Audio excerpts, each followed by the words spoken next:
জুলাই আন্দোলনের সময় কারাবন্দীদের জন্য রাষ্ট্রীয় তালিকা তৈরির আহ্বান জানিয়েছেন নির্যাতিতরা।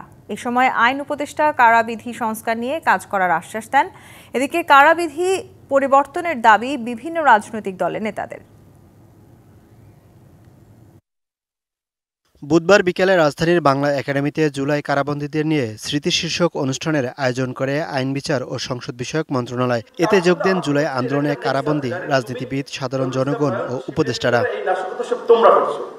এ সময় জুলাই আন্দোলনে যারা কারাবন্দী ছিলেন তাদের তালিকা তৈরির দাবি করেন বক্তারা। তুলে ধরেন জেলখানার নির্যাতনের বর্ণনা।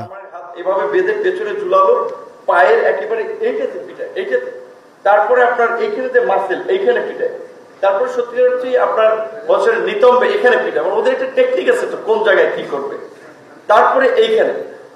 অনুষ্ঠানে যোগ দিয়ে রাজনৈতিক নেতারা কারাবিধি পরিবর্তনের দাবি জানান। নতুন সরকার এলে যেন আওয়ামী লীগের শাসনামলের মতো কালো অধ্যায় আর ফিরে না আসে, সে দাবিও তাদের। আমাদের জীবনে এই কালো দিন যেন আর ফিরে না আসে। অন্তর্বর্তীকালীন সরকারের কাছে আমরা কারাবন্দীরা সেই সুরক্ষা চাই। আর একটা সরকার আসলে রাজনীতির প্রতিপক্ষের অপরাধে যেন ওই কালো দিন আমাদের ভাগ্যে ফিরে না আসে। অন্তর্বর্তী সরকারের সময়সীমার মধ্যেই জুলাই কারাবন্দীদের তালিকা তৈরির আশ্বাস দেন আইন উপদেষ্টা। আর যারা আন্দোলনে একসাথে লড়াই করেছে তাদের ঐক্যবদ্ধভাবে জুলাইকে মনে চিরস্থায়ী করে রাখার তাগিদ দেন পরিবেশ উপদেষ্টা।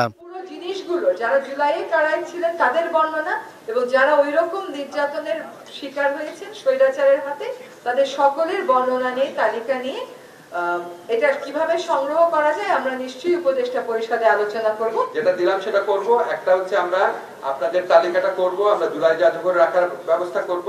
আর সেকেন্ড হচ্ছে আক্তার যদি মনে করে এটা দিয়ে বই করতে চায়, বই করার ব্যাপারে আমি হেল্প করতে পারবো। থার্ড হচ্ছে কারাবিধির সংস্কারের কাজ করতে। Mohaiminul Khan Apu, DBC news, Dhaka.